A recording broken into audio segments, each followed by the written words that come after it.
दोस्तों, सबसे पहले सब्सक्राइब करें, नोटिफिकेशन बेल दबाएं और सबसे पहले वाली ऑप्शन ऑल करें, जिससे हमारी आने वाली नई वीडियो की नोटिफिकेशन आपको फ़ौरन मिल जाएगी। जय श्री राम भक्तों। दोस्तों, 80% से ज़्यादा लोग हमारी कथाओं का आनंद उठाते हैं किंतु चैनल को सब्सक्राइब नहीं करते। कृपया करके चैनल को सब्सक्राइब करें और नोटिफिकेशन बेल दबाएं और ऑल करें, जिससे हमारी नई वीडियो आपको फ़ौरन मिल जाए और आपका प्यार हमें मिले। चलिए कथा की ओर चलते हैं। आज की कथा है चतुर पंडित और राजा। आइए कथा श्रवण करें। बहुत समय पहले की बात है। एक नगर का राजा एक दिन बाजार से लौट रहा था। तब से वह बेहद उदास था। महल में नौकर हैरान थे कि वहां ना तो कोई मनहूस दृश्य दिखाई दिया और ना कोई फरियादी ही टकराया। फिर भी राजा जब से लौटा है, उदास क्यों है? राजा ने अपने सभी मंत्रियों को बुलाकर अपनी उदासी की वजह बताई, लेकिन किसी ने समाधान नहीं बताया।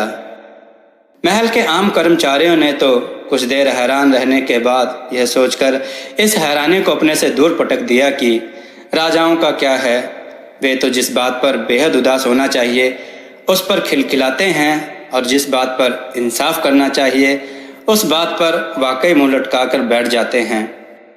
अलबत्ता राजा के खुश या उदास रहने तक उन्हें भी वैसा ही चेहरा बनाए रखना होता था।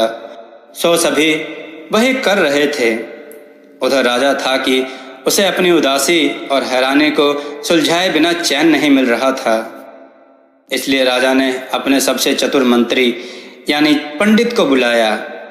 वह कई बार आजमा कर देख चुका था कि अकेला पंडित ही है जो हर मामले की सही वजह बताता है।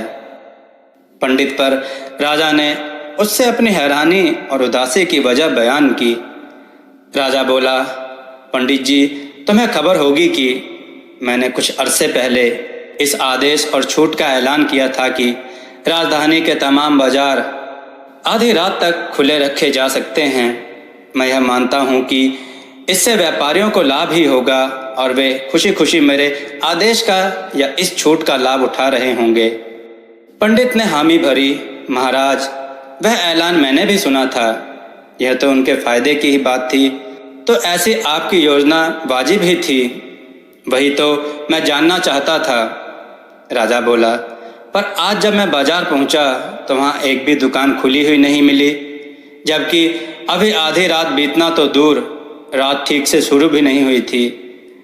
मैं अपने तमाम मंत्रियों से पूछ चुका हूं, पर कोई भी इसकी वजह बता नहीं पा रहा है। क्या तुम बता सकते हो कि हमारे व्यापारियों ने मेरे आदेश का पालन क्यों नहीं किया? आदेश न मानने वालों को क्या सजा दी जाए? राजा की हैरानी जानकर पंडित हंसते हुए बोला, महाराज, आपका कोई भी मुलाजिम यानी कर्मचारी आपको सही सही इसकी वजह नहीं बता सकता। आप शायद नहीं जानते कि आपकी राजधानी में दिन दहाड़े किसी का लुट जाना आम बात है। ऐसे में देर रात तक व्यापारी या खरीद फरोख्त करने वालों की रक्षा कौन करेगा? जिस पल हमारी राजधानी रात को अंधेरे में डूबी रहती है, फिर दुकानों में काम करने वालों को दुगनी तनख्वाह कौन देगा? रहा सजा देने का सवाल, तो सजा व्यापारियों को नहीं, उन कर्मचारियों को दीजिए जिनका काम लोगों की रक्षा करना है। वे कर्मचारी लोगों की रक्षा करने की बजाय ऐशो आराम में डूबे रहते हैं और आलस्य करते हैं। इनकी वजह से डाकू और चोर लुटेरे बेफिक्र होकर घूमते रहते हैं और लोगों के साथ लूटपाट और मारपीट करते हैं। कहना ना होगा, राजा को यह बात समझते देर न लगी कि खाली महल से आदेश जारी कर देने से कोई इसका फायदा नहीं उठाने लग जाता, बल्कि इसका पूरे योजनाबद्ध कार्य किया जाना चाहिए। राजा को पंडित की सारी बात समझ में आई और राजा ने पंडित को पुरस्कार देकर विदा किया।